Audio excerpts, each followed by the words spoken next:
Ladies and gentlemen, I would like to welcome you all to the Logic Genius Wealth Lounge, where wealth is a mindset. I'm your host, King Leonidas. In today's topic, we are doing the preview review of the Dear Mama documentary. You know what I mean? Ain't no woman alive that could take my mama's place. Suspended from school, scared to go home. I was a fool with the big boys breaking all the rules. We was bored and other little kids. So let's dive right into it though. Okay, so like I said, today's topic is it's the Dear Mama review. Okay, so I watched it the other day, right? So you know they're up to episode 4. And the intricacy in how they break this documentary down and how meticulous they are, wow, I'm so amazed, blood. Like, and it's ironic that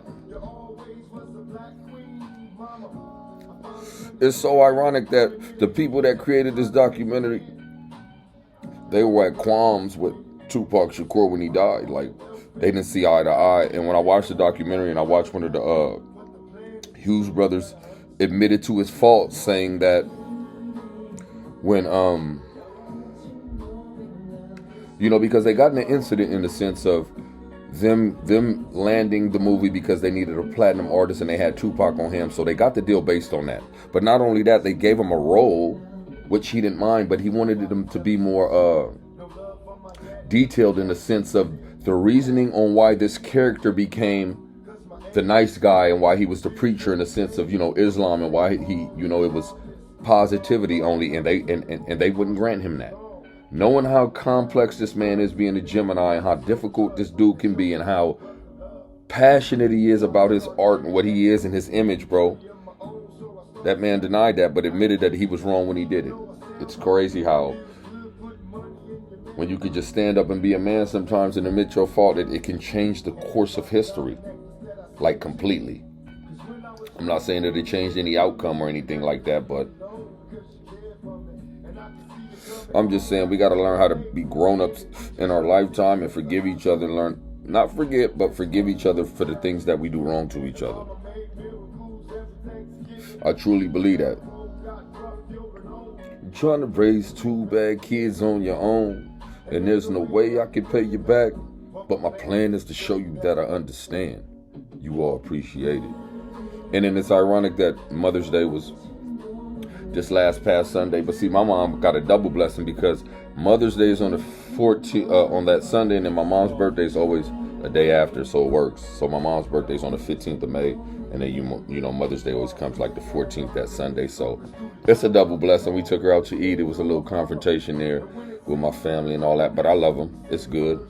It's all love. Sometimes you don't see eye to eye, but when someone's going through pain, the only way you know how to express it is how you know how to express it. And if people don't like that and they don't accept it, it's whatever. But back to Dear Mama though. This documentary is so amazing due to the fact that, okay, so it's not based on Tupac Shakur. This documentary is based on Afeni Shakur, Tupac Shakur's mother, right? And in this documentary, they just break down so every characteristic that you ever thought Tupac Shakur had, in the sense of his wit, toothy smile, fight, desire, drive, push, don't know how to listen to nobody, like all those traits he truly got from Afeni Shakur. And I've always felt like I knew that, but watching this documentary gives you confirmation in the sense of, like, dude, this woman was so powerful and so strong, like nobody even realizes. And I've always known this story in the past that she represented herself pro se, and she got acquitted on all charges. Not only did she get acquitted on all charges, she got all her co-defendants acquitted. You know what I'm saying? Whoever was riding, in the sense of whoever stuck around, because it was a part there where they showed how nobody tipped her and a specific other person off and told them that they was fleeing the scene, and we running, we taking this shit on the road, and so she came to court. They ambushed her, had to turn herself in, but she handled that. She stood on all 10. You hear me? She stood tall. You know what I mean? She did what she said she was going to do, stood on it, went up against that government and really beat them. So that's where my nigga gets that real warrior spirit, like in the sense of that. But like I said though, man, Dear Mama, like, oh, it's amazing though. Like, So what I did was I binge watched what I like to do is I don't like to watch a show like the first episode, the first week. I like to give it about 4 or 5 weeks that way, because I got a salacious appetite when it comes to things that I desire, want, and like to watch, and when I'm gonna. So an hour's not enough for me. Am I making sense? So what I'm basically saying is an hour ain't enough for me. So I like to give it about 4 or 5 episodes, and then I run the whole 5 up so I can get full off this shit. So I can get a fullness in the sense of the truth, meaning the definition of what I'm watching. Because that one is just like, it leaves you salivating, and it's like, But I watched that 4, bro, and I was, oh my God, I needed more. I could have watched the whole thing. I could have watched all episodes, but it's only up to week 4. I could have watched it all at night, because I'm getting things in this documentary that I've never known in the sense of my dude's story, my nigga Pac's story, because they're touching elements in the sense of beforehand, like, and his foundational, and his aunts talking, his family members, they have true family members, they have true cousins, like real DNA, same DNA, that like they're really giving you an insight and a close-up on who Blood really was. Like, he was truly a warrior. Like, so let's not get it misconstrued. We got some dudes out here that be hating and, he wasn't a gangbanger. It's not about being a gangbanger. It's about being a warrior. And no matter what, you stand tall and won't fall to anything. So let's say this verbatim. My nigga said this in a song. Or it was in a coward dies 1,000 deaths. A soldier dies but once. If you don't understand the meaning of that, if you ever compromise your manhood, that's dying. So you should, and you better not ever compromise your manhood to nobody. But like I said, a coward dies 1,000 deaths, a soldier dies but once. And that's a true meaning, and I stand on that, and I feel everyone else should stand on that. Your manhood means everything, never compromise it. But anyway, getting back to Dear Mama, it's like, so what they did was, they're intertwining everything that you know about Tupac and everything that you know about him. They're showing you how his mom instilled and embedded everything in him, not only hereditarily, not only DNA wise, but values, norms, cores, how she made him read, how I remember he said in an interview at a point in time, him and his mom had a dictatorship relationship, like, you know what I mean? And I think all young men go through that with their mom at some point, until they get to the point where they realize a woman cannot raise a man. There are just some things that you can't. It's like a dog trying to raise a cat, vice versa. Like, men are from Mars and women are from Venus. That book, however it goes, I mean, that's a true thing. We are of the same, we're all Homo sapiens, but we're different creatures in the sense of behavior, and you know what I mean? Like, God created us very different. I still feel like a woman is the greatest creation by God. Women are so amazing. Their life, their breath, oh man, I can't live without them. I don't know about nobody else, or how they say, I don't need a man, or I don't need a woman on Bloods. I need a woman. You know what I mean? I can do without anything I don't want or in the excess of, but I need a woman. We all do. But let's get past that, because we talking about Dear Mama. But I mean, that all pertains per se in the sense of everything, because women, Dear Mama, and like, what I do love about the documentary is how the topics that they're touching. Like I said, they're touching areas and topics that, me being a true Tupac fan, connoisseur, like everybody knows I'm a Tupac Shakur fan. GOAT, greatest artist of all time. And I back that up, and I could just give one fact. Like, the reason I feel Tupac Shakur is the Michael Jordan of hip hop is because he globalized hip hop like Michael Jordan globalized the NBA. In a sense of reach, you can go anywhere on the planet, any hole, any nick, cranny. Listen, anywhere you can put your feet on Earth, whether it's 1,000,000 miles, 10,000 miles, 100 miles, 5 miles, 17 miles away, it doesn't matter. You bring up that name, Tupac Shakur, and they're going to quote a song.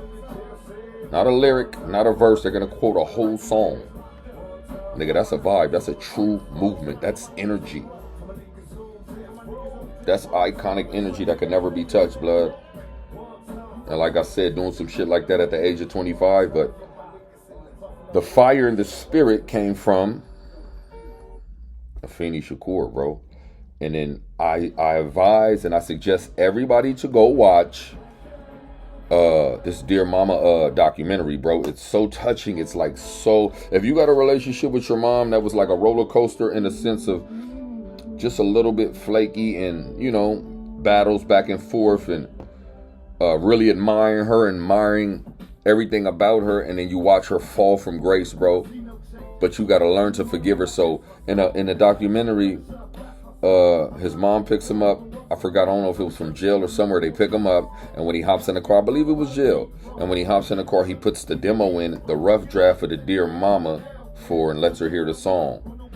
And she says it was at that point that she realized, and she was at peace because she realized her son actually forgave her for all the bullshit that she put him through, the you know, in the sense of embarrassments and doing drugs, and, you know, he out there with his homeboys and they're selling her drugs, and just, you know, growing up in a specific era like my era,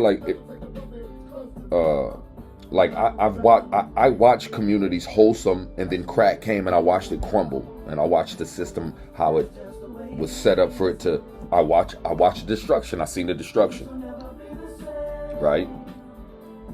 So with that being said, just the pride in the sense of what his mother was, and to watch her fall from grace, that affected him and hurt him in a major way. So she said,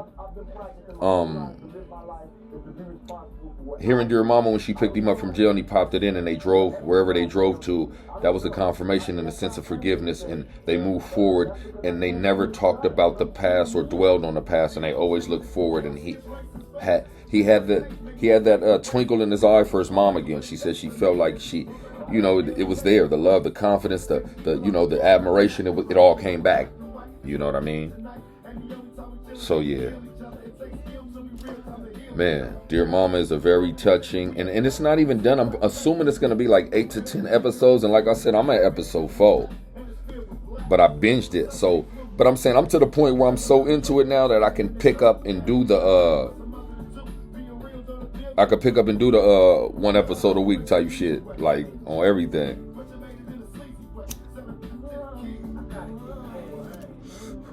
At the end of the day, intermission.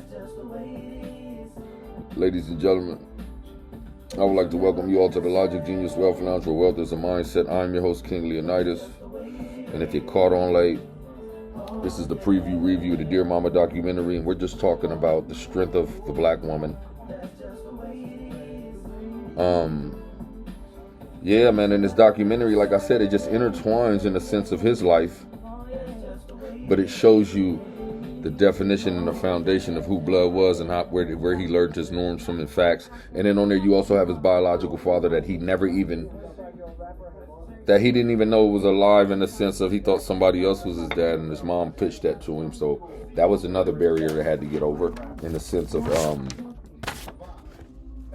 trust, you know, believing in somebody and they lied to you. Like, that's a big thing. Like, honesty is always the best policy. You got to stand on that. And one thing that's logic to me, and I didn't always live like this, but I went to federal prison. I took a lot of losses. As you can see behind me, that's my son right there, Kenneth C. Mays Jr. May you rest in peace, baby boy. I love you, young man. He was killed by the police in 2019. I was sitting in the federal prison. So yeah, that's another topic. That's a whole nother story, a whole nother topic. But yeah, that's my baby right there, man. And so that's why it's always important for the man to be in his children's life, because it was a time where I went through some things and I had to go sit in a federal prison cell, and me being deficient in the sense of the most critical and valuable time in his life, I missed out, and look what happened. So I take the blame. It's my fault. Can't nobody tell me no different. Like, and I mean that literal, but I can take that. I know how to live with it. I know how to live with that burden on myself. I'm fine. But let's move on. So, Dear Mama. But ain't nothing like a mama. Our mamas are everything. I love my mama so much. Oh God. I can't even explain or even tell you how much. Like, every time I did prison time, no matter what, no matter nobody was there, nobody ever was there, guess who was there? My mama. Nigga, my mama was always there, nigga. Win, lose, or draw. Never let up, never, you know what I mean? Never gave up, never. So I'm going through an ordeal with one of my children where he's he caught a murder case, paid some money, got a good lawyer for him. Finally got his parole. He gets out. He's only out for about 47 days, and he goes back, violates, and catches two guns. So I'm going through an ordeal in the sense of, I'm just upset, disappointed. Being my lifestyle, everything that I went through, and all the things that I went through, and here I am. I have to deal with this reflecting image mirror of myself, of a child of mine that has all the greatness about me, but as well as the deficiencies. And I'm trying to stop the deficiencies, and he's so hard-headed being a tourist, he doesn't listen. So I don't know. I'll get past that. I'll pray on it. I don't know. Man, I told my mom something. She probably didn't like it. I told, I ain't even going to go there. But anyway, that's another story. Dear Mama, go check out that documentary. They're on week 4. Week 5 should be coming up here any couple of days. It's amazing. It's, whoa. I don't even know what else to say, how to tell it to you. You just got to go check that out and pick it up. You got to go check it out and pick it up. You got to go see what it is. You got to see what it's about. It's on Hulu, I believe. Hulu or Netflix, I don't remember. I got that black box where you get everything, though. Pay-per-view joints, all that free, everything, nigga. Yeah, holla at my boy Justin TV. I'll take you to the spot at the Fantastic Swap Meet. Pull up and get your lit. Holla at me. But anyway, that's another story. But yeah, Dear Mama, man, go check out that Dear Mama, man. I recommend it. Not only for the Tupac fan, for anybody that loves their mother. Anybody that loves their mama, man, and you feel like your foundation and you are a true definition of the womb you came out of, you need to really go check that out. As well as being a Tupac fan, and as well as just getting history, though. Like, learn some history about one of the greatest motherfuckers that are, one of the greatest niggas that ever graced this planet. One of the greatest women that ever graced this planet. And they happen to be mother and son. So that in itself, bro, is just like, to me, amazing. Like, and then to just find out intricately all the details and meticulously how they broke it down and how they give you parallel visions of both of their minds and speeches, how they, even when they both went to court and they addressed the judge, how it was similarities in the sense of what they were saying. Just to have that type of courage to get in the courtroom in that environment and setting where everyone's your opposition, no matter what they see or what you say, you're being recorded, and you've actually committed a crime. Being guilty or not, you are being, somebody's saying that you did something. Somebody's saying that you committed this actual crime and you got to stand for it. Whether you're innocent or not, and they say innocent until proven guilty, that's bullshit. That's bullshit. That is so much bullshit. But anyway, it's the world we live in, America, right? America, right? But let me not even get on no political shit right now because I could do that. But we're going to say that for another segment. I'll pull up on you with some politics, all that. There's nothing I can't touch, though. The Logic Genius Wealth Lounge is based on multiple topics. We're going to go in history sometimes, black history, world history, U.S. history, science. Like, I got a hot topic section, all that. But anyway, we talking about that Dear Mama shit. Go check that out on Hulu, I believe. Check it out, man. It's real touching. It's real inspiring. If you want to be inspired by life, by art, by inner art, by great energy, by just a great movement, something amazing. Just like literally black history, as well as world history, as well as music and entertainment history. Blood, it all touches all that on this platform about this situation. It's about one of the greatest people that ever touched the planet. Happen to be mother and son. I recommend go check that out. But anyway, that's my preview review. Holla at your boy. I am King Leonidas. And I'd like to thank you all for coming out to the Logic Genius Wealth Lounge, where wealth is a mindset. And you know what it is. Holla at your boy.